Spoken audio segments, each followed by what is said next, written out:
చెల్లిస్తుంటున్నాం. క్రీస్తునందు ప్రేమైన వాళ్ళరా, యేసునామాన మిమ్మల్ని అందరినీ దీవిస్తున్నాం. మరి గతించిన ఆదివారం మనము యేసు ప్రభు యొక్క పునరుత్థానం గురించి ఆలోచించాం.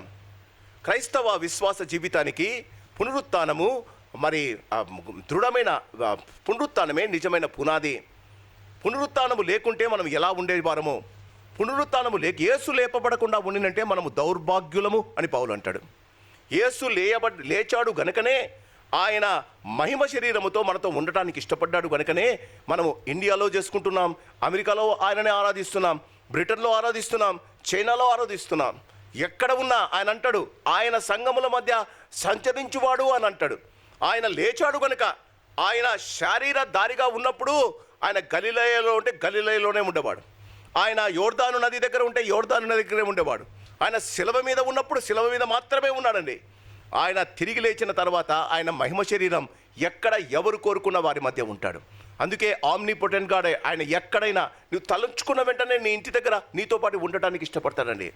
క్రీస్తునందు ప్రేమైన వాళ్ళరా, గతించిన ఆదివారం దేవుని యొక్క మహాకృపను బట్టి పునరుత్థాన దినాన్ని గడుపుకున్నాం.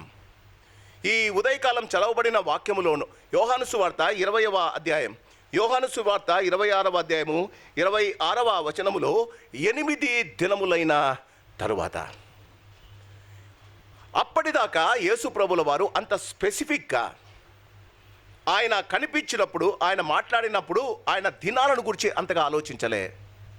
చాలామంది ప్రశ్నిస్తారు, పాత నిబంధన ప్రకారం యేసు ప్రభు అది పాత నిబంధన ప్రకారం మనం విశ్రాంతి దినం, సబ్బాతు దినం శనివారం కదా, క్రైస్తవులంగా మనం ఎందుకు ఆదివారము కూడుకుంటాం? చాలామంది ప్రశ్న వేస్తారు. అకార్డింగ్ టు ఓల్డ్ టెస్టిమెంట్ మనము శనివారాన ఆదినాలలో ఇశ్రాయేలీలు శనివారంలో వారికి సబ్బాతు దినం, 10 ఆజ్ఞలలో దేవుడిచ్చిన ఒక ఆజ్ఞ విశ్రాంతి దినాన్ని పరిశుద్ధంగా ఆచరించుటకు జ్ఞాపకం ఉంచుకోండి. కానీ యేసు ప్రభుల వారు పాత నిబంధనలో శనివారం సబ్బాతు దినమైనప్పుడు, క్రీస్తునందు ప్రేమైన వాళ్ళరా, ఆ సబ్బాతు దినానికి పరిశుద్ధాత్మ గ్రంథంలో లేకపోతే ధర్మశాస్త్రంలో చాలా విధులు ఉన్నాయి. ఆ దినాన్ని నీవు ఏమీ పని చేయకూడదు, ఆ దినాన్ని నీవు వంట చేసుకోకూడదు, ఆ దినాన్ని నువ్వు ఎలాంటి దున్నడానికి వెళ్ళకూడదు, నీ యొక్క సొంత పనులు కూడా నువ్వు చేసుకోకూడదు. కానీ యేసు లేచిన దినం అది విశ్రాంతి దినమైన తరువాత అని ఉంది. ఆఫ్టర్ ద సాటర్డే యేసు ప్రభుల వారు విశ్రాంతి దినము తరువాత అంటే సండే ఆయన తిరిగి లేచాడు. కొత్త నిబంధన ప్రకారం క్రీస్తునందు ప్రేమైన వాళ్ళరా, కొత్త నిబంధన ప్రకారం యేసు లేచిన దినం ఆదివారం, ఆయన వారికి అగుపరచబడిన దినం ఆదివారం, ఆయన మగ్దలైన మరియకు ఆ యొక్క పునరుత్థాన తోటలో కనిపించిన దినం ఆదివారం. అప్పటిదాకా పాత నిబంధనలో ఉన్న సద్బాతు దినములో ఆయన విశ్రమించాడు, ఆయన సమాధిలో ఉన్నాడు. తండ్రి అయిన దేవుడు తనే నిర్ణయించిన ఈ సద్బాతును ఆదివారానికి ఎందుకు మార్చాడు? ఆదివారమున ఆయన దర్శనం ఇవ్వడానికి ఇష్టపడ్డాడు కనుక. ఆదివారం క్రీస్తునందు ప్రేమైన వాళ్ళరా, అది ఆదివారం ప్రజలందరూ ఒకచోట కూడుకున్నప్పుడు మొదట మగ్దలైన మరియకు కనిపించాడు. మొదటి ఆదివారాన, ఈస్టరు ఆదివారమున యేసు ప్రభుల వారు 5 సార్లు ప్రజలకు కనిపించాడు. అది ఆ 5 సార్లు కనిపించినప్పుడు ఆయన వివిధ పరిస్థితుల్లో వివిధ మనుషులకు కనిపించాడు. మొదటిది ఆయన ఒంటరిగా ఏడుస్తూ ఉన్న తోటలో Magdalene, she was all alone by herself. ఆదివారమున ఆరాధనకు వచ్చేవారు గమనించాలి, నీవు ప్రజలందరి మధ్య ఉన్న నీలో ఉన్న కష్టము, ఇరుకు, ఇబ్బంది, నీలో ఉన్న ఆందోళన నిన్ను ఒంటరి వాడిని చేయవచ్చు. There is a saying in English, you can be lonely even when you are in the crowd. నువ్వు గుంపులో కూర్చున్న నీ మనసులోని భయము వల్ల, నీ మనసులోని ఆందోళన వల్ల మగ్దలైన మరియ ఆ దినం పునరుత్థాన తోటలో అందరూ వచ్చిన వాళ్ళు వెళ్ళిపోయారు. వారు వెళ్ళిపోయిన తర్వాత కూడా ఆమె ఒక్కతే తన జీవితంలో ఆదివారం ఉదయకాలం ప్రభువు కొరకు వెతుకుతూ ఉంది. ప్రభు వచ్చి వెనకలు నిలబడినప్పుడు మనం చూసాం, యోహాను సువార్త 20లోనే ఉంది. ఆమె తోటమాలి అనుకుని ఆయనతో అంటుంది, ఏమంటాడు, నేను నిన్ను ఎత్తుకొని పోతానయ్యా, యేసు ప్రభుని ఎక్కడ పెట్టారో చెప్పండి అయ్యా, నేను వెతుక్కొని పోతాను. What God wants to tell on a Sunday, if you are troubled about the things what is happening in your life, జీవితంలో నీకు ఆందోళన ఉన్న పరిస్థితులలో, నీకు తోచని పరిస్థితులలో, నీ కష్టకాలాలలో యేసు ప్రభువును చూడకుండా ఆమె వెళ్ళకూడదు అన్న మరి ఎలాంటి పరిస్థితుల్లో నువ్వు ఉన్నప్పుడు, there is nobody to counsel you. నిన్ను బలపరిచే వాళ్ళు, నిన్ను కౌన్సిలింగ్ ఇచ్చేవారు, నీతో మాట్లాడేవారు ఎవరు లేకపోయినా, ఆదివారం ఉదయకాలం యేసు ప్రభు మగ్దలేని మరకు, ఒంటరిగా ఉన్న మగ్దలేని మరకు దర్శనమిచ్చాడు. ఆదివారం ఎందుకు ఆరాధన దినమైంది? ఒంటరిగా ఉన్న మగ్దలేని మరకు దేవుడు దర్శనమిచ్చాడు. రెండవది, క్రీస్తునందు ప్రియమైన వాళ్ళరా, మొదట ఆయన మగ్దలేని మరియకు దర్శనమిచ్చాడు. తరువాత ఆమెతో పాటు వచ్చిన 3 స్త్రీలకు దర్శనమిచ్చాడు. తరువాత వారు శిష్యులందరూ ఒక రూములో 10 మంది కూర్చొని వారు భయపడి, ఇక్కడే ఉంది చూడండి, మా యోహాను సువార్త 20వ అధ్యాయము 19వ వచనం, ఆదివారమున సాయంకాలమున శిష్యులు యూదులకు భయపడి తాము కూడి ఉన్న ఇంటి తలుపులు మూసుకొని ఉండగా యేసు వచ్చి వారి మధ్యకు నిలిచి. Why we should celebrate it on Sunday? Because Jesus visited a singular woman. ఒంటరిగా ఉన్న మగ్దలేనును ఆయన దర్శించాడు. 3-4 కలిసిన స్త్రీలను దర్శించాడు. 10 మంది భయాందోళనలో ఒక రూమ్లో ఉండి వాకులేసుకున్న భయం కలిగిన శిష్యులను దర్శించాడు. క్రీస్తునందు ప్రియమైన వాళ్ళరా, అంత మాత్రమే కాకుండా ఎమ్మాయి ప్రయాణానికి వెళ్తున్న 2 శిష్యులకు కూడా ఆయన కనిపించాడు. ఆయన 5 దర్శనాలు ఆదివారాన్ని ఇచ్చాడండి. అందుకే ఆ దినాలలో ఉన్న క్రైస్తవ సమాజం యేసు వారికి దర్శనమిచ్చిన దినం అది ఆదివారము కనుక ఆ దినం వారు కూడుకోవటానికి ఇష్టపడ్డారు. అప్పటి నుండి ఓల్డ్ టెస్టమెంట్లోని సబ్బాతు దినాన్ని వారు ఆచరించడం పక్కన పెట్టారు. యేసు వారిని దర్శించిన దినం ఆదివారం. మీరు గమనిస్తే యోహాను సువార్త 20వ అధ్యాయము 26వ వచనములో 8 దినములైన తరువాత, that is another Sunday, next Sunday అంటే ఈ దినం, పోయిన ఆదివారం ఆయన యేసు ప్రభు పునరుత్థాన దినం. ఆ దినము నుండి 8 దినాలకు ఇంకొక ఆదివారం. Why God did not visit them? యేసు ప్రభుల వారు ఎందుకు విజిట్ చేయలేదో క్రైస్తవ విశ్వాస జీవితంలో ఈ సత్యాన్ని గమనించాలి. ఆయన ఆదివారాన్ని పరిశుద్ధపరిచాడు. తనను వ్యక్తపరచుకోవటానికి, తనను ప్రత్యక్షపరచుకోవటానికి, క్రీస్తునందు ప్రియమైన వాళ్ళరా ఆయన వారికి కనిపించడానికి ఇష్టపడ్డాడు. అంత మాత్రమే కాదు, ప్రకటన గ్రంథం 1వ అధ్యాయమున విశ్రాంతి దినమున ప్రభు దినమున నేను ప్రభువును చూచి తినని యోహాన్ అంటాడండి. అందుకే మన ఓల్డ్ టెస్టిమెంట్లో సబ్బాతు దినం శనివారం అయితే, యేసు లేచిన తర్వాత సంఘము పుట్టింది కనుక సంఘస్థులకు ఆదివారము ప్రభువు ప్రత్యక్షమయ్యాడు కనుక, I'm not saying that he is not going to see you in the rest of the days. ప్రభు ఆరాధనకు కలుసుకునే ప్రజలు, దేవుని యొక్క ప్రజలు కలుసుకునే దినం ఆదివారం. ఎందుకు? ప్రభు వారికి దర్శనమిస్తాడు. క్రీస్తునందు ప్రియమైన వాళ్ళరా, ఆదివారం సాయంకాలం వారు తలుపులు వేసుకొని ఉండగా యేసు వారికి దర్శనమిచ్చాడు. క్రీస్తునందు ప్రియమైన వాళ్ళరా, what was the intention of Jesus to stay back for 40 days? ఆయన వాక్యం అంటుంది అపోస్తుల కార్యములు, యోహాను తర్వాత అపోస్తుల కార్యముకు రండి.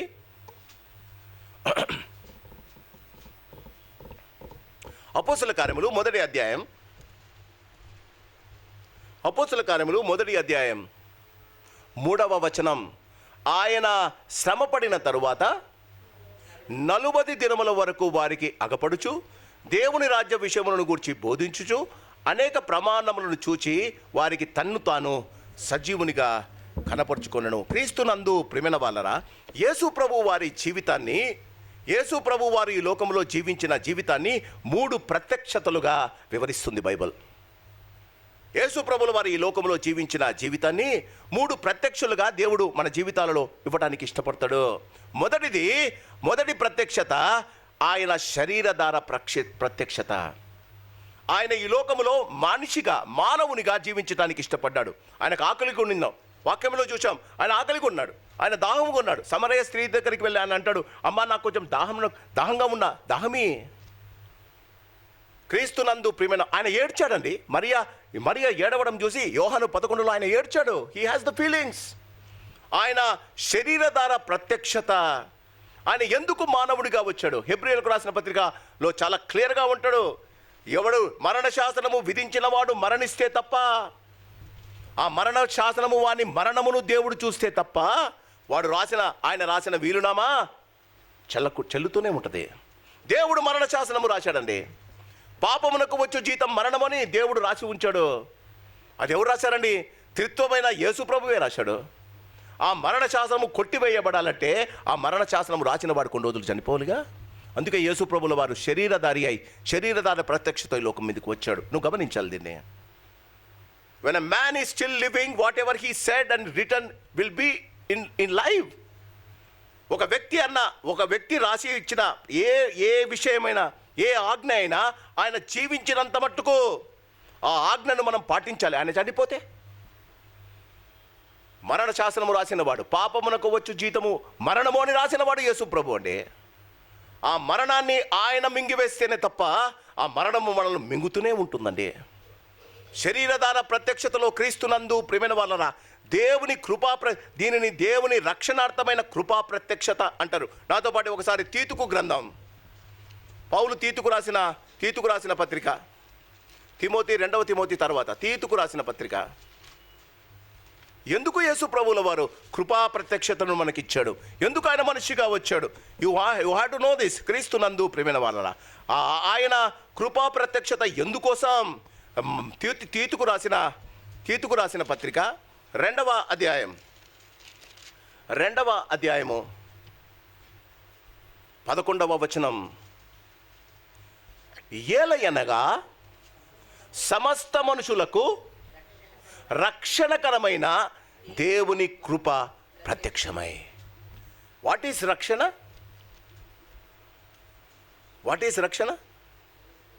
చెప్పాలి. రక్షణ అంటే ఏంటమ్మా? నీవు రక్షింపబన్నావా బ్రదర్ అని అడుగుతారు కదా. నీవు రక్షణ అంటే ఏంటమ్మా?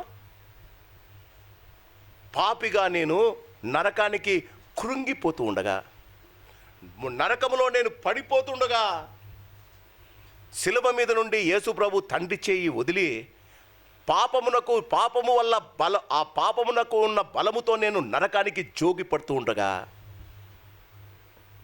నా దేవా నన్నెందుకు చెయ్యి విడిచితివని యేసు ప్రభు ఒక సైడు అరుస్తూనే ఇంకొక చేతితో ఆ నరకములో పడిపోతున్న నన్ను రక్షించడం. ఒక ఇల్లు కాలిపోతుందండి. ఆ ఇంటిలో ఒక చిన్న పిల్లవాడు లేయలేని పరిస్థితిలో ఉయ్యాల్లో ఉన్నాడండి. అమ్మ బయట నుంచి అరుస్తుందండి. అది విన్న నీవు కారులో పోతున్న నీవు నీ కారును పక్కన పెట్టి పరిగెత్తుకుంటా ఆ యొక్క గృహంలోనికి వెళ్ళి ఆ కుమారుణ్ణి నీ హృదయానికి అత్తుకొని బయటికి తేవడం ఏమంటారండి దాన్ని? చెప్పాలా? ఆ పిల్లాన్ని ఏం చేశాడండి ఆయన? యేసు ప్రభు శిలువలో చేసింది అదే తల్లి. మనము తీతుకు రాసిన పత్రికలో ఆయన పౌలు గారు ఎంత చక్కగా చెప్తారు చూడండి. ఏలయనగా సమస్త మనుషులకు రక్షణకరమైన దేవుని కృప ప్రత్యక్షమై మనము భక్తిహీనతను, ఇహలోక సంబంధమైన దురాశలను విసర్జించి శుభప్రదమైన నిరీక్షణ నిమిత్తము అనగా మహాదేవుడును మహారక్షకుడైన యేసుక్రీస్తు మహిమ యొక్క ప్రత్యక్షత కొరకు ఎదురు చూచుచు ఈ లోకములో స్వస్థ బుద్ధితోనూ నీతితోనూ భక్తితోనూ బ్రతుకుచుండవలనని మనకు బోధించుచున్నది. మనము రక్షింపబడాలి. యేసు లోకానికి వచ్చిన యేసు పేరే, యేసు అంటేనే ఆయనే వారి పాపముల నుండి వారిని రక్షించును. ఆయన పేరు డెఫినేషనే నన్ను రక్షించడం అండి. యేసు ఈ లోకానికి వచ్చింది నన్ను రక్షించటానికి. నా పాప రుణాన్ని నేను పే చేసుకోలేను కనుక బ్యాంకులో రుణం తీసుకుంటే ఆ బ్యాంకు వాళ్ళు వచ్చి నన్ను జైల్లో పెడతారు కదా. ఆ జైల్లో పెట్టేటప్పుడు ఎవడో ఒకడు వచ్చి నేను పే చేయవలసిన 10 లక్షలు ఇచ్చి నన్ను రిలీజ్ చేస్తే నేను ఆయన దగ్గర నిలబడి నీకు బుద్ధుందా, నన్ను ఎందుకు వదిలిపెడతావంటామా? కాళ్ళ మీద పడతామా? చెప్పండి. నిన్ను రక్షించటానికి పరలోకం నుండి వచ్చి నీవు ఇవ్వలేని క్రయధనాన్ని ఆయన శరీరాన్ని నీ కొరకే సమర్పించే నిన్ను రక్షించుకున్న ఆ రక్షణకర్త అయిన యేసు ప్రభు యొక్క మొదటి ప్రత్యక్షత, ఆయన పుట్టినప్పుడు నుండి చనిపోయేదాకా ఆయన మొదటి ప్రత్యక్షత. అది ఎందుకో తెలుసా? నేను రక్షింపబడాలని. నీవు పాపము చేత నీవు పరలోక పౌరుడుగా ఉండవలసిన నీవు ఆయన పరలోకం నుండి దిగి వచ్చి మనము మన పాపముల చేత చచ్చిన వారమై నరకానికి వెళ్తూ ఉండగా ఆయన శిలువ చేత తండ్రితో సంధి చేసి జైకర్ కోసం నేను చనిపోతా, ఆయన శిలువ మీద చనిపోయి నరకానికి పడిపోయి లోపలికి వెళ్ళిపోతున్నాను, నన్ను చేయబెట్టుకొని లాగడం కృపా ప్రత్యక్షత అండి. అందుకే ఆయన ఈ లోకానికి వచ్చాడు. If you doesn't want to listen to him, if you doesn't want to understand it, ఈ యుగ సంబంధమైన దేవత వారి మనోనేత్రాలకు గుడ్డితనం కలిగజేస్తుంది. It is so simple to understand Jesus. యేసు ప్రభుని గురించి అర్థం చేసుకోవడం చాలా ఈజీ అండి. ఆయన ఎందుకు ఒక పూరి గుడిసెలో ఒక కార్పెంటర్ ఇంట్లో పుట్టాడు? రిచ్ అయితే నేను అక్కడికి వెళ్ళలేనని. చాలా రిచ్ అయ్యి ఆయన యూదా జనాంగానికి రాజైన ఆ హేరోదు ఇంటిలో యేసు ప్రభు పుట్టినంటే ఆయన మనకు దొరికిండేవాడండి. ఒక మాట మీరు గమనించాలి, మోషే ఫరో కుమార్తె కుమారుడుగా పిలువబడ్డాడు. కానీ మోషే ఫరో ఇంటిలో ఉన్నంత దాకా ఇశ్రాయేలుకు రక్షణ లేదండి. ఆయన బయటికి వచ్చి తన ప్రజలను వారి భారములను ఆయన గమనించి ఆయన వారి వాళ్ళే ఉండటానికి ఇష్టపడినప్పుడే ఆయన నాయకుడయ్యాడు, వారిని విడిపించాడు. యేసు ప్రభుల వారు పరలోకములో సింహాసనం మీద ఉండి నా పాపాన్ని ఆయన క్షమించలేడు. అందుకే ఆయన లోకానికి వచ్చాడు. కృపా ప్రత్యక్షత. ప్రభువు జన్మించి ఆయన జన్మ పరిశుద్ధమైన జన్మ. ఆయన మనుషుని మగవాని ప్రమేయం లేకుండా పరిశుద్ధాత్మ చేత పుట్టాడని దేవదూత మనకు చెప్తుంది. ప్రతి క్రిస్మస్లో మనం దాని గురించి ఆలోచిస్తాం. ఆయన జీవించిన విధానం, ఆయన సునగోగులో నిలబడి ఆయన చెప్తున్న మాట ఏంటంటే, నాలో పాపం ఉందని ఎవరైనా నిరూపిస్తారా? ఆయన పాపరహితుడుగా ఈ లోకంలో జీవించడంలో ఉద్దేశం ఆ శిలువ మీద పాపం లేకుండా ఆయన చనిపోతేనే నాకు రక్షణ అండి. If he two is a sinner, how can he save a sinner? అందుకే ప్రభు అంటాడు, గుడ్డివాడు గుడ్డివానికి దారి చూపిస్తాడా? పాపి ఇంకొక పాపి యొక్క పాపాన్ని పారదోలుతాడా? కృపా ప్రత్యక్షత. దేవుడు ఆయన పరిశుద్ధంగా జన్మించి, పరిశుద్ధంగా జీవించి, పరిశుద్ధంగా పరిచర్య చేసి, అందుకే గుడ్డివారిని బాగు చేశాడు. ఆ పరిచర్య ఏంటో తెలుసా? మానవునికి జీవితంలో దేవుడు మానవుని ఏ లోపము లేకుండా సృష్టించడం దేవుని ఇష్టమండి. లోకములో మానవుడు భయంకరమైన బలహీనతతో జీవిస్తూ ఉన్నాడు. యేసు ప్రభు పుట్టినప్పుడు, లేకపోతే యేసు ప్రభు పరిచర్యలో ఎందుకు అంతమంది గుడ్డివారిని, కుంటివారిని, మూకివారిని, శరీర రుగ్మతలను ఎందుకు బాగు చేశాడు? ఇట్ ఈస్ నాట్ బికాస్, బాగా వినాలి, it is not because he wanted us to be sick. జీవితంలో పాపము మనలను పట్టి మన శరీరాలను బలహీనం చేస్తుందని గమనించడానికి యేసు ప్రభు అని బాగు చేశాడు. ఆయన పుట్టిన జన్మ, ప్రభువు జన్మ పరిశుద్ధం. ఆయన జీవించిన జీవిత విధానం పరిశుద్ధం. ఆయన పరిచర్య పరిశుద్ధం. చివరికి ఆయన మరణం పరిశుద్ధం. ఇది నువ్వు గమనించాలి. కృపా ప్రత్యక్షతలో యేసును నీవు చూస్తుండగా నీవు గమనించవలసిన మాట, ఆయన పరిశుద్ధుడు, ఆయన పవిత్రుడు, ఆయన పాపము లేనివాడు. పాప పరిహారార్థమై దేవుడు, అందుకే ఆయన వస్తుండగా బాప్తిస్మం ఇచ్చే యోహాను అంటున్న మాట ఏంటంటే, ఇదిగో లోక పాపము మోసుకొని పోవో దేవుని గొర్రెపిల్ల. ఆయన గొర్రెపిల్లగా వధింపబడకుండా ఉండినంటే ఈ దినం సాతాను నిన్ను నన్ను వధించి ఉండేదమ్మా. నా ధైర్యం అదే. నా ప్రభువు నా కొరకు చనిపోయాడు కనుక he paid the ransom for my sin. ఆయన నా పాపమునకు కావలసిన జీతాన్ని చెల్లించాడు కనుక. కృపా ప్రత్యక్షతలో యేసును క్రీస్తునందు ప్రియమైన వాళ్ళ నీవు గమనించకపోతే, ఆయన ఈ లోకంలో పుట్టిందని నీ కొరకు తెలుసా? నీ పాపాన్ని కడిగి వేయాలని, నీవు నరకానికి వెళ్ళకుండా ఆయనతో పాటు పరలోకానికి వెళ్ళాలని. యోహాను సువార్తలో తోమా అడుగుతాడు, అయ్యా పరలోకం తండ్రి దగ్గరికి వెళ్ళే మార్గము మాకు తెలియదే, తండ్రి దగ్గరికి వెళ్ళే మార్గం మాకు ఇప్పుడు దాకా నువ్వు చెప్పలేదని తోమా అంటాడని.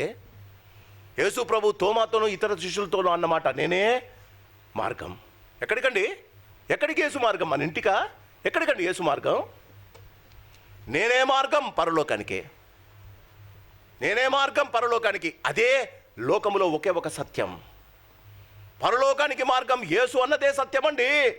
ఆ సత్యాన్ని నీవు గమనిస్తే నీకు నిత్య జీవం. అందుకే అన్నాడు, నేనే మార్గం, నేనే సత్యం, జీవం.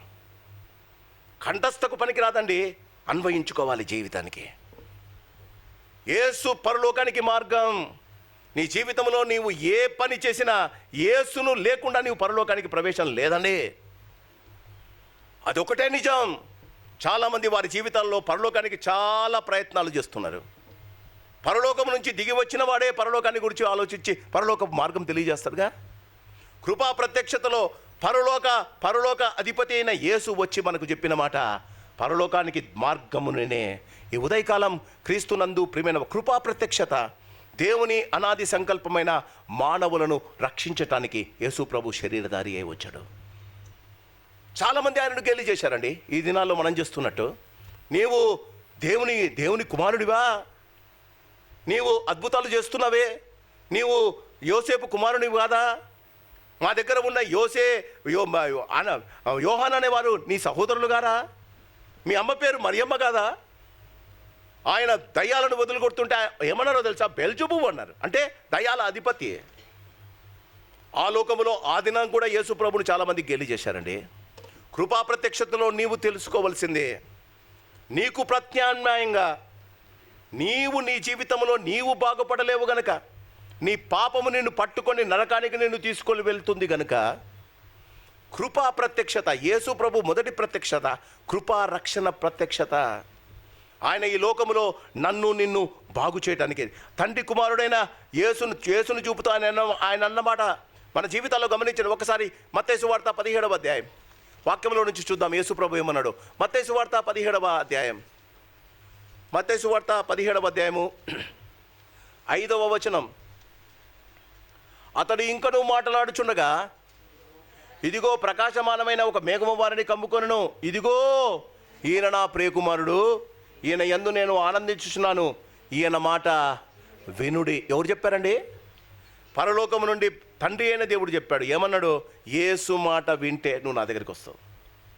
వి టేక్ ఇట్ సో లైట్. కృపా ప్రత్యక్షతలో దేవుడు మనకు తెలియజేస్తే ఈయన మాట వినుడి. మన జీవితంలో మనం కృపా ప్రత్యక్షత యొక్క సారాంశం ఇదే. ఆయన మాట మనం వినాలి, ఆయన మాట వినడానికి మనం ఇష్టపడాలి, ఆయన మాట ప్రకారంగా జీవించడానికి మనం ఇష్టపడాలి. కృపా ప్రత్యక్షతలో ఆయన అంటున్న మాట యోహాను సువార్త 5వ అధ్యాయం. యోహాను సువార్త కూడా ఏమన్నాడు ఒకసారి గమనిద్దాం. యోహాను సువార్త 5వ అధ్యాయం, యోహాను సువార్త 5వ అధ్యాయం. యేసు ప్రభు అన్నమాట ఒకసారి గమనిద్దాం. యోహాను సువార్త 5వ అధ్యాయం 20. తండ్రి అంటాడు ఈయన మాట వినుడి అని. కుమారుడు ఏమంటాడండి? యోహాను సువార్త 5వ అధ్యాయము 24వ వచనం. నా మాట విని నన్ను పంపిన వాని యందు విశ్వాసం ఉంచువాడు నిత్య జీవం గలవాడు, వాడు తీర్పులోనికి రాక గమనించండి. నీకంటూ ఒక తీర్పు ఉందమ్మా. నేను చేసిన పాపానికి నేను జడ్జి ముందు నిలబడాలి, దేవుని ముందు నేను నిలబడాలి. దేవుడు నన్ను మానవునిగా చేశాడు, మానవునిగా ఆయన సారూప్యంలో ఆయన చేసుకున్నాడు. ఆయన కోరుకున్నట్టు నేను జీవించక నా ఇష్టానుసారం నేను జీవిస్తే ఒకనాడు న్యాయాధిపతి ముందు నేను నిలబడవలసి వస్తుంది. కానీ న్యాయాధిపతి అయిన తండ్రి దగ్గర నేను నిలబడకుండా నన్ను తప్పించిన వాడు, ఆయన అంటున్నమాట, వాడు తీర్పులోనికి రాక మరణములో నుండి జీవంలోనికి దాటి ఉన్నాడు. ఇది కృపా ప్రత్యక్షత. ఈ ప్రత్యక్షతలో మాట విన్నవారు మరణములో నుండి జీవమునకు దాటి ఉన్నారు. చాలామంది ఇంకా కృపా ప్రత్యక్షతనే అండర్స్టాండ్ చేసుకోలేకపోతున్నారు. మొదటిది ఆయన ఈ లోకములో పుట్టి ఆయన సిలువలకు ఎక్కేంత దాకా కృపా ప్రత్యక్షత అండి. క్రీస్తునందు ప్రియమైన వాళ్ళరా, యేసు ప్రభు మొదటిసారి మా శరీరధారి ప్రత్యక్షతలో చాలా క్లియర్గా, ఇంకొకసారి యోహాను సువార్త 12వ అధ్యాయం, ఆయన కృపా ప్రత్యక్షతలో ఆయన శరీరధారిగా ఉన్నప్పుడు ఆయన ఏం చెప్పాడో ఒకసారి ఆలోచిద్దాం. యోహాను సువార్త 12వ అధ్యాయం, యోహాను సువార్త 12వ అధ్యాయం 47వ వచనం. ఎవడైనను నా మాటను వినియు వాటిని గైకొనకుండానే ఎడల నేను అతనికి తీర్పు తీర్చను. నేను లోకమునకు తీర్పు తీర్చుటకు రాలేదు, కానీ లోకమును రక్షించుటకే వచ్చితిని. There is a time for judgement my dear brothers. వాయిదాల మీద వాయిదాలు వేస్తున్నారు మన కోర్టును, మన కేసును కూడా కదా. వాయిదాల మీద వాయిదాలు వేసినంత మాత్రాన ఒక దినం వస్తుందండి, అది తీర్పు దినం. మనము చేసిన ప్రతి పనిని బట్టి మనకు ఒక దినం తీర్పు జరుగుతుందండి. గమనించాలి క్రీస్తునందు ప్రియమైన వాళ్ళ, కృపా ప్రత్యక్షతలో మనము నివసిస్తున్న కృపా ప్రత్యక్షతలో యేసు మాటను మనము పెడచెవిని పెడితే, యేసు ప్రభు అంటున్నా, నేను వారికి తీర్పు తీర్చను. I am not going to judge them. చాలామంది అంటారు, నేను యేసు ప్రభుని తెలిసి కూడా ఆయనను పట్టించుకోకుండా తిరుగుతున్నా. తిరుగు బ్రదర్, తిరుగు. కానీ ప్రతి విమర్శకు ఒక రాజు సమయం ఉంది. ప్రతి వారి జీవితానికి న్యాయ విమర్శలో ఒకరోజు మనం నిలబడాలి. ప్రభువు ఎదుట మనము న్యాయ విమర్శ కోసం నిలబడాలి. క్రీస్తునందు కృపా ప్రత్యక్షతలో తీర్పు లేదు, రక్షణ మాత్రమే ఉంది. ఆయన ఈ లోకములో జీవించింది నాకు రక్షణ ఇవ్వాలని. కృపా ప్రత్యక్షత, మొదటి ప్రత్యక్షత కృపా ప్రత్యక్షత. రెండవ ప్రత్యక్షత క్రీస్తునందు ప్రియమైన వాళ్ళరా, అపోస్తల కార్యం ఇంతకుముందు చదువుకున్నాం. అపోస్తల కార్యములు మొదటి అధ్యాయం,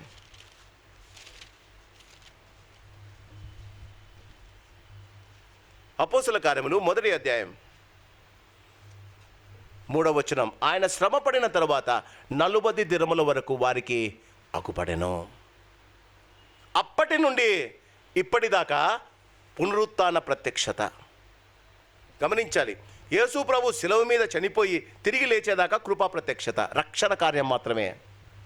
రక్షింపబడిన మనకు, అప్పుడున్న శిష్యులకు ఇప్పుడున్న మనకు ప్రభు చెప్తున్న మాట, పునరుత్థాన ప్రత్యక్షత 40 దినాలు ఆయన వారికి కనిపించాడు.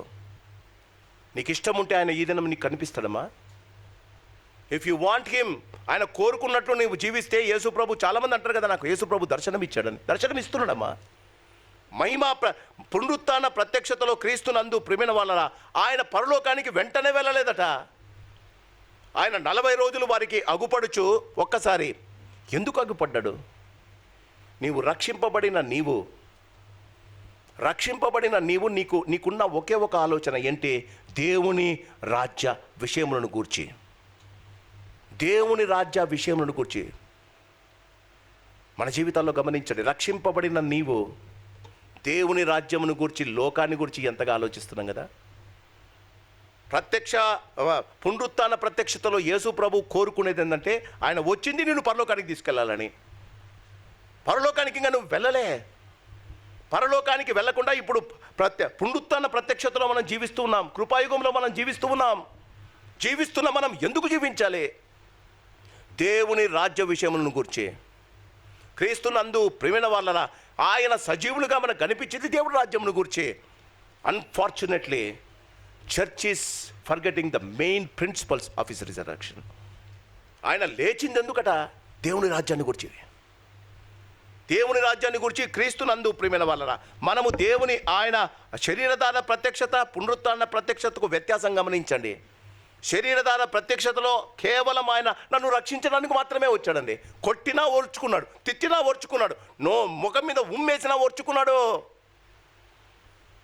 దాన్ని బట్టి ఇప్పుడు పునరుత్థాన ప్రత్యక్షతలో ఉన్న నువ్వు దేవుని గురించి ఆలోచించకపోతే ఎందుకు ఈ ప్రత్యక్షత? ఇంతకు ముందు చదువుకున్నాం, తీతుకు రాసిన పత్రిక. ఒకసారి రండి. ఎలా బతకాలి మనం? పునరుత్థాన ప్రత్యక్షతలో దేవుడు నీ నుండి నా నుండి, మొదటి ప్రత్యక్షతలో రక్షణ కోరుకోవాలి. తన్ను ఎందరో అంగీకరించడో వారందరికీ అనగా తన నామ ముందు విశ్వాసం ఉంచు వారికి దేవుని పిల్లలై, అంటే పరలోకపు భాగ్యాన్ని మనం ఇచ్చాడు.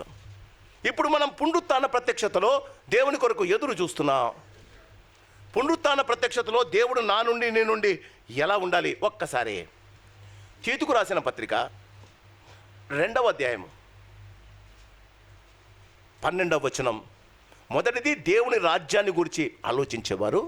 మొదటిది, first thing is you have to think about God's word. అంటే గాడ్స్ వరల్డ్, దేవుని యొక్క రాజ్యాన్ని గురించి. ఎలా? తీతుకు రాసిన పత్రిక 2వ అధ్యాయము 12వ వచనం. మనము భక్తిహీనత అంటే భక్తిహీనత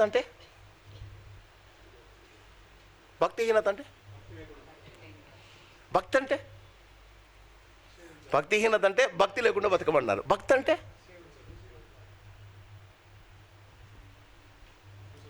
చెప్పండి, మీరు చెప్పండి. యెహోవా యందు భయభక్తులు కలిగి ఉండటయే జ్ఞానమునకు. జ్ఞానం ఎవరండి? యేసుప్రభు. యెహోవా యందు భయభక్తులు కలిగి ఉండేదే జ్ఞానమునకు మూలము. తెలివి వివేచన ఆయన నుండే వస్తుందని వాక్యంలో ఉందిగా.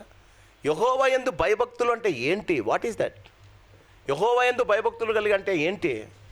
నాన్నకు భయపడుతున్నామని ఎలా చెప్తారండి? అమ్మ, నువ్వు నాన్నకు బాగా భయపడుతున్నావురా అని అంటారు కదా. దాని అర్థం ఏంటండి? అర్థం ఏంటి సార్? నాన్న మాటను తీసేయకుండా నాన్నకు లోబడి ఉన్నామని. నీవు నాన్న మాటను పట్టించుకోవడం లేదురా అని మమ్మీ అంటే వాట్ డస్ ఇట్ మీన్ అండి? చెప్పాలి, మీరు చెప్పాలి. మీకు అర్థమయ్యేటట్టు చెప్తున్నా. మీ నాన్నను నువ్వు కేర్ చేయడం లేదురా, మీ నాన్నను నువ్వు వినడం లేదురా. మీ మమ్మీ చెప్తే ఏం చేస్తున్నారండి? మా నాన్న మాటకు పెడచెవిని పెట్టి నీ ఇష్ట ప్రకారంగా నాన్న మాటను తోసివేసి నువ్వు జీవిస్తున్నావు. భక్తిహీనత అంటే అదండి. దేవుణ్ణి వదిలి, దేవుని మాటలను వదిలి ఈ లోకములో నీ మాటలు, శారీర క్రియలను జరిగిస్తూ గలతీ 5లో ఉన్న శరీర క్రియలు చేయడం భక్తిహీనత. భక్తిమంతునికి భక్తిహీనునికి అదే అండి. మొదటి కీర్తనలో ఉంది, ఆకువాడక తన కాలమందు ఫలమిచ్చు చెట్టు వలె భక్తిహీనుడు అంటాడు. భక్తిహీనులు అలాగా ఉండక, మీ కటసం వస్తుంది బాగా. మనం చెట్టు వల్ల ఉంటే భక్తి అండి, పొట్టు వల్ల ఉంటే. చాలామందికి చెట్టుకు పొట్టుకు వ్యత్యాసం కూడా తెలియలేకపోతుంది. మనము భక్తిహీనతను క్లియర్గా దానికి డెఫినేషన్ ఇస్తున్నాడు, దానికి ఎక్స్ప్లెనేషన్ ఇస్తున్నాడు. తీతుకు రాసిన రెండవ అధ్యాయము 11వ వచనం. మనం భక్తిహీనతను ఇహలోక సంబంధమైన, అది భక్తిహీనత అంటే ఏంటి? ఇహలోక సంబంధమైన దురాశ. ఏంటండి?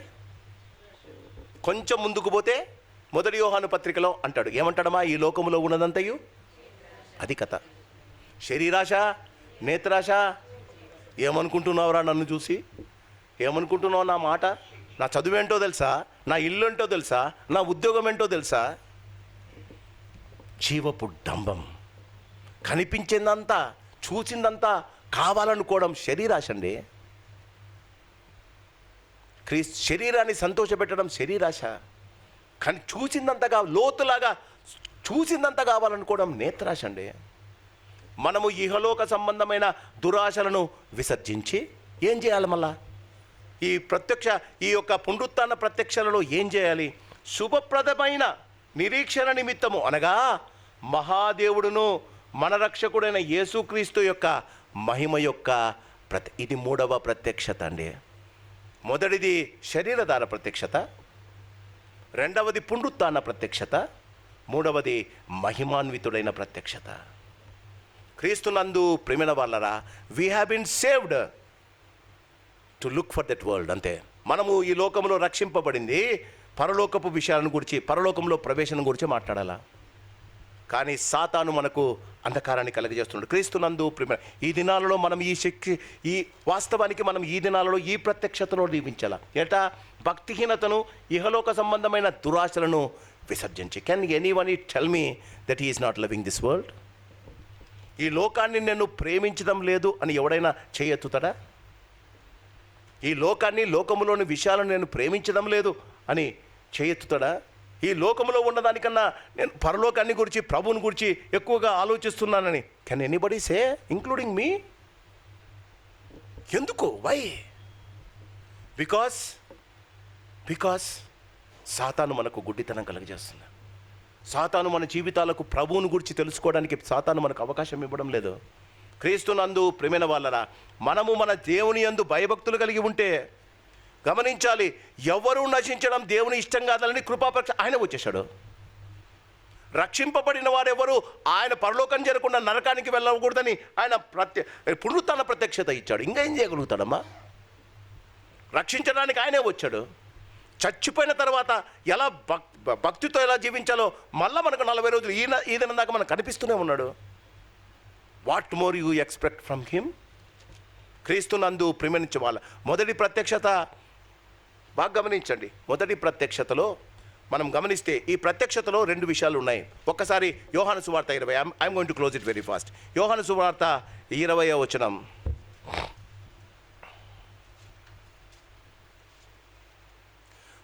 యోహాను సువార్త 20వ అధ్యాయం 24వ వచనం. యేసు వచ్చినప్పుడు, గట్టిగా,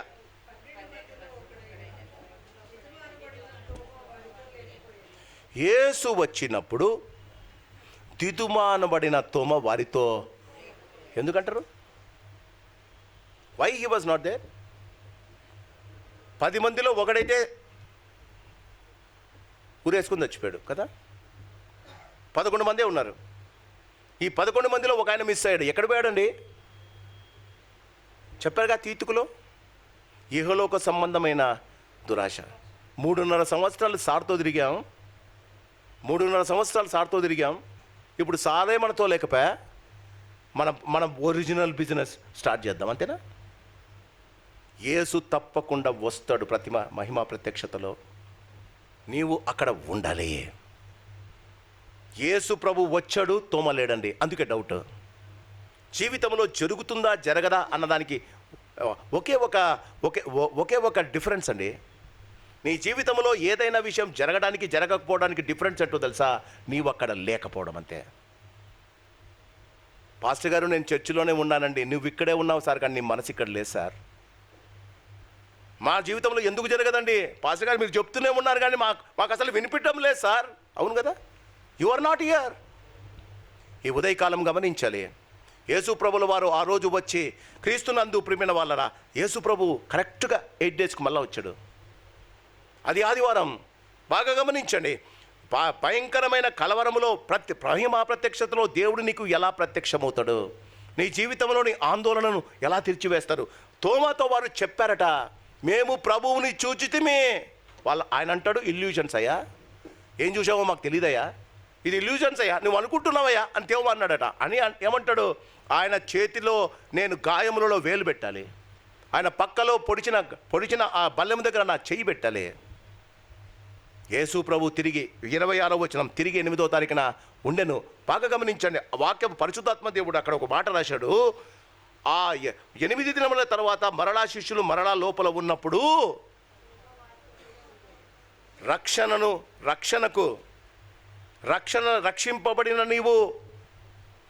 రక్షింపబడినవి నీవు పడిపోకుండా తప్పిపోయిన కుమారుని వలె బుద్ధి వచ్చినప్పుడు నీవు చేయవలసిన పని సహవాసములో ఉండాలి. Why did Thomas got back to the crew? ఎందుకు తోమా తిరిగి యేసు ప్రభుతో పాటు యేసు ప్రభు సంఘంలో చేర్చబడ్డాడు తెలుసా? బాగా గమనించండి. వాక్యం అంటుంది, తోమా వారితో కూడా ఉండెను. If he would not have been there, he would have missed Jesus for the second time. మహిమా ప్రత్యక్షతలో యేసు ప్రభు నిన్ను మిస్ కాడమ్మా, నువ్వు మిస్ కావచ్చు. ఒకనాడు కాకపోయినా ఒకనాడు సహవాసంలో దేవుడు నిన్ను కనిపిస్తాడు, దేవుడు నీకు వినిపిస్తాడు, కనిపిస్తాడు. తోమా వారితో ఉండెను. ఆరాధన జరుపుకుంటూ ఉండగా మహిమ శరీరం గల దేవుడు, మహిమాన్వితుడైన దేవుడు వచ్చి, ఆ వాక్యం ఉంటుంది, యేసు వచ్చి వారి మధ్య నిలిచెను. జీవితంలో కష్టాలు, ఇరుకులు, ఇబ్బందులు ఉంటే నీ ఇంటి పక్కన శరీరధార ప్రత్యక్షతలో పేతురు అత్త ఇంటి దగ్గరికి వెళ్ళాడు. యాయిరు కుమార్తె చచ్చిపోగా ఉండగా ఆయన రూములోకి వెళ్ళాడు. శరీరధార ప్రత్యక్షతలో బాగా వినాలండి. శరీరధార ప్రత్యక్షతలో లాజరును చచ్చిపోయి సమాధిలో పెట్టి ఉండగా సమాధి రాయి దాకా వెళ్ళాడండి. కానీ మహిమా ప్రత్యక్షతలో గమనించాలి, ఆయన సహవాసము మధ్య వచ్చి నిలుస్తాడు. You will not get him anywhere else. సంఘము ఎందుకు సహవాసంగా కూడాలి? సంఘంలో ఉన్నవారు గుడికి ఎందుకు రావాలి? గుడిలో మనకు దేవుడు దొరుకుతాడా? బాగా గమనించండి. నీ నేత్రములు తెరవబడితే యేసు ప్రభువు వచ్చి వారి మధ్య, ఇంటిలో కలదండి. బాగా గమనించండి. కృపా ప్రత్యక్షతలో, శరీరధార ప్రత్యక్షతలో he was available at all places. కానీ మహిమా ప్రత్యక్షతలో సహవాసములోనే వచ్చి వారి మధ్య నిలిచాడు. You are missing something in life. జీవితంలో కావలసిన పోగొట్టుకుంటూ ఉన్నావా? దేవుడు నీకు ఒక సహవాసం ఇచ్చాడు. తోమా మాదిరి నువ్వు ప్రతి ఆదివారము మిస్ అయినా ఏదో ఒక ఆదివారం ఆయన వచ్చి నీ మధ్య నిలుస్తాడమ్మా. క్రీస్తునందు ప్రియమైన వాళ్ళరా, మహిమా ప్రత్యక్షతలో అతి శ్రేష్టమైన ఆశీర్వాదం ఏంటో తెలుసా? విశ్వాసులు సహవాసములో కలిసి ఉండడం. అందుకే 133వ కీర్తన అంటుంది, ఏమంటుందండి? సహోదరులు ఐక్యత కలిగి నివసించుట. ఉండడం కాదు, నివసించడం. నివసించడం అంటే కలిసి ఉండడం. క్రీస్తునందు ప్రియమైన వాళ్ళరా, యేసు వచ్చి వారి మధ్య నిలిచెను. వచ్చిన వాడు ఊరికే ఉన్నాడా? తోమాని పిలవలేదండి. యేసు ప్రభు ఏమన్నాడు ఒకసారి గమనించండి. యోహాను సువార్త 20వ యేసు ప్రభు వచ్చి వారి మధ్యన నిలిచి, మీకు భయపడిన హృదయాలకు ఈ దినాల్లో కావాల్సింది అదే కదండి, మీకు సమాధానము కలుగునుగాట. ఆ దినాలలో క్రీస్తునందు ప్రియమైన రోమా ప్రభుత్వానికి భయపడి వస్తున్నారు. ఈ దినాలలో క్రైస్తవులు ఆర్ఎస్ఎస్ వారికి భయపడినట్టు కదా. మనకు కావాల్సింది ప్రభువు యొక్క సమాధానం. మనకు కావాల్సింది ప్రభువు మన మధ్య వచ్చి నిలబడ్డాం. క్రీస్తునందు ప్రియమైన వాళ్ళరా, ప్రభువు వచ్చి వారి మధ్యను నిలిచి, క్రీస్తునందు ప్రియమైన వాళ్ళు, ఆయన అంటాడు, కష్టమైన I'm ready to bear it. తోమా, వచ్చిన గాయాలలో చేతులు. పునరుత్థానములో దేవుడు నీ మధ్య ఉండటానికి ఇష్టపడుతున్నాడు. నీకు సమాధానం ఇవ్వటానికి. సమాధానం ఎప్పుడు వస్తుందండి? జీవితంలో ఆందోళన దూరమైనప్పుడు సమాధానం వస్తుంది. సమాధానానికి కర్త, దాన్ని కొనసాగించువాడైన యేసు మన మధ్య వచ్చి నిలబడితే పునరుత్థాన ప్రత్యక్షత, ఆయన నాతో పాటు ఉంటాడు, నా పక్కన నిలుస్తాడు, నాకు సమాధానం ఇస్తాడు. మూడవది మహిమా ప్రత్యక్షత. క్రీస్తునందు ప్రియమైన వాళ్ళరా, దాని కొరకు మనం ఎదురు చూస్తున్నాం. ఆయన ఈ లోకానికి వచ్చాడు. కృపా ప్రత్యక్షతలో నేను పొందవలసిన శిక్ష ఆయన పొందాడు. ఆయన పొంది ఆయన ఒక మాట చెప్పాడు. ఏమన్నాడు? తన్ను ఎందరూ అంగీకరించారో వారందరికీ అనగా తన నామం ముందు విశ్వాసం ఉంచువాడు దేవుని పిల్ల. నిన్ను నన్ను దేవుని పిల్లలను చేసేసాడు. పునరుత్థాన ప్రత్యక్షత ఇంకా జరుగుతూనే ఉంది. ఈ పునరుత్థాన ప్రత్యక్షలో తీతుకు గ్రంథంలో రాస్తూ ఆయన అంటాడు, మనం ఈ లోక సంబంధంగా జీవించకుండా భక్తిహీనత నుండి దూరంగా ఉండి దేవుని కొరకు ఎదురు చూడాలా, దేవుని రాకడ కొరకు ఎదురు చూడాలా, మహిమా ప్రత్యక్షత కొరకు ఎదురు చూడాలి. మనం ప్రకటన గ్రంథం 1వ అధ్యాయం ఆయన యొక్క ఈ 2వ ప్రత్యక్షతలో క్రీస్తునందు పునరుత్థాన ప్రత్యక్షతను గురించి నువ్వు పట్టించుకోకపోతే, క్రీస్తునందు ప్రియమైన వాళ్ళరా, ప్రకటన గ్రంథం 1వ అధ్యాయం, ఆయన రారాజుగా రాబోతున్నాడమ్మా. ఆయన కృపా ప్రత్యక్షతలో దాసుడుగా వచ్చాడు. మహిమా ప్రత్యక్షతలో నీకు సమాధానానికి కర్తగా నీ పక్కన నిలబడ్డాడు. పునరుత్థాన ప్రత్యక్షతలో నీ పక్కన నిలబడ్డాడు. మహిమా ప్రత్యక్షతలో క్రీస్తునందు ప్రియమైన యోహాను రాసిన ప్రకటన గ్రంథం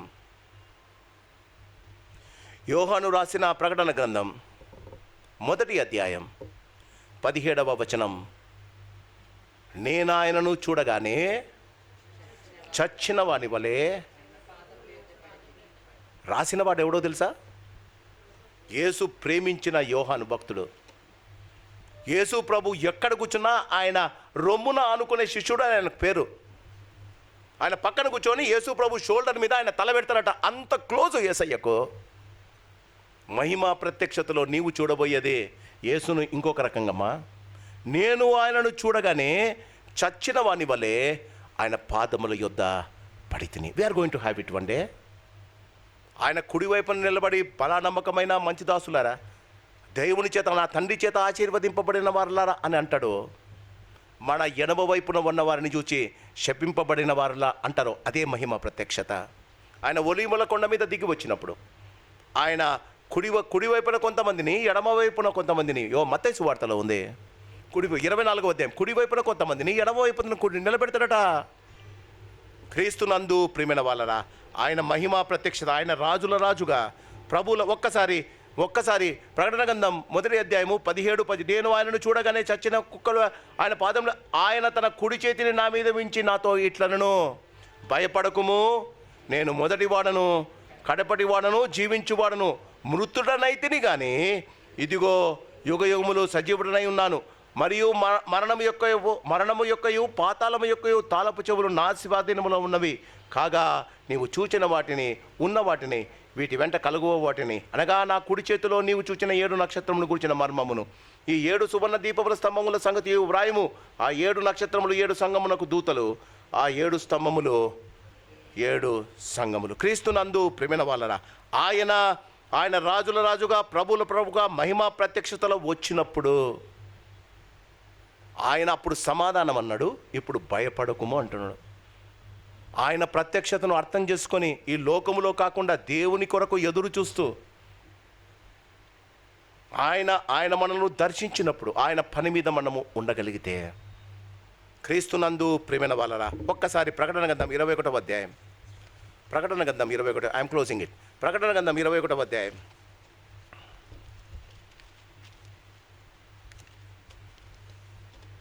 మహిమా ప్రత్యక్ష యొక్క చివరి ఘట్టం.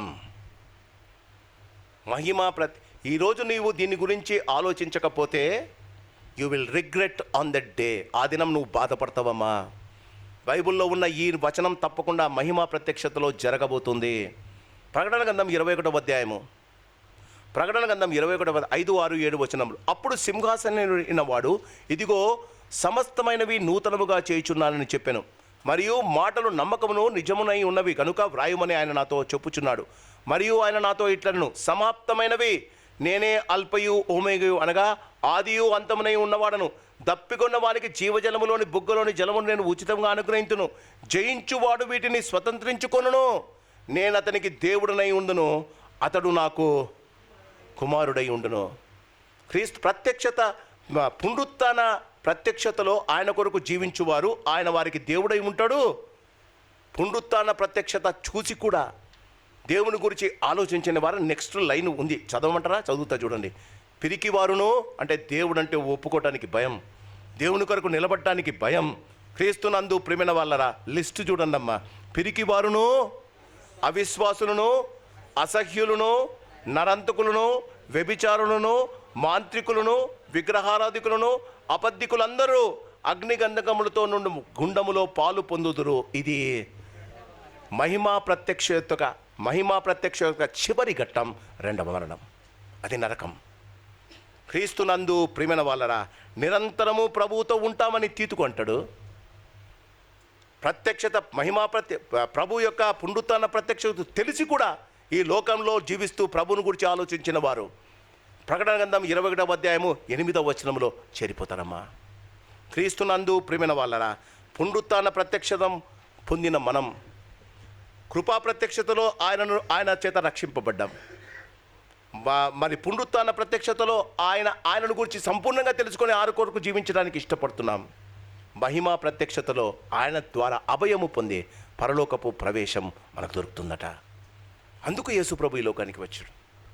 ఆయన అంటాడు, నేను ఈ లోకానికి రక్షించడానికి వచ్చాను, గొర్రెల కొరకు ప్రాణము పెట్టడానికి వచ్చాను, గొర్రెల కొరకు ప్రాణము పెట్టి వాటిని రక్షించుకోవటానికి వచ్చాను. రక్షిస్తామా, రక్షణ పొందుతామా, నశించిపోతామా మన చేతిలోనే ఉంది. వెన్ యు ఆర్, ఈ దినం చదువుకున్న కీర్తన గ్రంథం 13వ అధ్యాయంలో కూడా, when you are in a disturbed place, when you are in a disturbed stage, జీవితంలో నీ కష్టము, ఇరుకు, ఇబ్బంది వస్తున్నప్పుడు నీ ఒక తీర్మానము తీసుకోవాలి. ఆ తీర్మానము మీద నీ డెస్టినేషన్ ఆధారం, నీ గమ్యం ఆధారపడి ఉంటుంది. చాలామంది యేసును కూడి విని కూడా ఈ కథలు చాలా రోజుల నుంచి వింటున్నాం అనుకుంటున్నారు. నేను చెప్తున్నది కథ కాదండి, జరగబోయే చరిత్ర. దీనిని నువ్వు తలుసుకుంటే యేసు ప్రభు కృపా ప్రత్యక్షతలో నీకు రక్షణనిచ్చాడు. పునరుత్థాన ప్రత్యక్షతలో నీకు ధైర్యాన్ని ఇచ్చాడు. ఈ లోకాన్ని నుండి బయటపడి ఈ లోకంలో సంతోషంగా భక్తిపరునిగా జీవించడానికే మహిమా ప్రత్యక్షతలో ఆయన కుడి పక్కన నిలబెట్టి నిన్ను ఆశీర్వదిస్తున్నాడు. ప్రత్యక్షతలు దేవుడిచ్చాడు.